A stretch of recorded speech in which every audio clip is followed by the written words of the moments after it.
శ్రీ సాయినాథాయ నమః. శ్రీ సాయి సచ్చరిత్రం మొదటి రోజు పారాయణం గురువారం. ఉపోద్ఘాతం.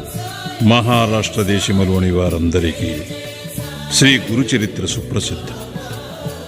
ఆ దేశమంతటను దత్తాత్రేయ భక్తులు దీనిని చదివిదరు. కొందరు దీనిని నిత్యపారాయణము చేసేదరు. దీనిని రచించిన వారు సరస్వతీ గంగాధరుడు. ఇందులో శ్రీపాద శ్రీ వల్లభస్వామి యొక్కయు శ్రీ నృసింహ సరస్వతి స్వామి యొక్కయు లీలలు, విచిత్ర చర్యలు వర్ణింపబడి ఉన్నవి. వీరిద్దరూ దత్తాత్రేయుని ముఖ్యావతారములు. ప్రముఖ మరాఠీ గ్రంథకర్తయగు శ్రీ ఎల్ఆర్ పాంగార్కర్ అభిప్రాయము ప్రకారము ఈ రెండు అవతారములు 14-15 శతాబ్దములలో వెలసెను. దత్తాత్రేయుని తదుపరి అవతారములు కూడా గలవు. ఇందులో ముఖ్యమైనవి నైజాం ఇలాఖాలో శ్రీ మాణిక్య ప్రభువును, షోలాపూర్ జిల్లాలో శ్రీ అక్కల్ కోట్కర్ మహారాజు గారు, తుట్టతుదకు అహ్మద్ నగర్ జిల్లాలోని షిరిడీలో శ్రీ సాయిబాబాయును. బాబా 1918వ సంవత్సరములో మహాసమాధి చెందిరి.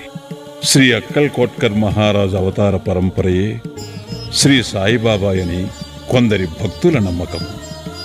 5వ అధ్యాయములో వేప చెట్టు క్రింద పాదుకులు ప్రతిష్ఠించిన కథయు, 26వ అధ్యాయములో చెప్పబడిన హరిశ్చంద్ర పితలే అనుభవమును ఈ నమ్మకమును దృఢపరుచుచున్నవే. పైన వివరించిన 2 అవతారముల విచిత్ర లీలలను శ్రీ గురుచరిత్రమును గ్రంథమందు 53వ అధ్యాయములలో సరస్వతీ గంగాధరుడు ఎట్లు వర్ణించెనో అటులనే శ్రీ గోవింద రఘునాథ్ ఉరఫ్ అన్నా సాహెబ్ దాబోల్కర్ హెమాట్ పంత్ అనువారు శ్రీ సాయి లీలలను 53వ అధ్యాయములలో శ్రీ సాయి సచ్చరిత్రమును గ్రంథమున వర్ణించియున్నారు.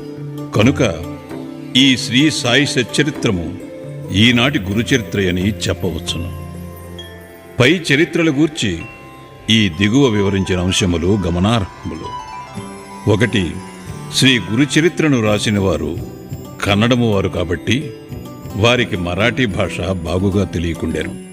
అయినప్పటికీ వారి ఇష్టదైవము యొక్క ఆశీర్వాదము వల్ల మరాఠీ భాషలో ప్రసిద్ధికెక్కిన గొప్ప గ్రంథమును వారు వ్రాయగలిగిరి. శ్రీ సాయి సచ్చరిత్రము యొక్క గ్రంథ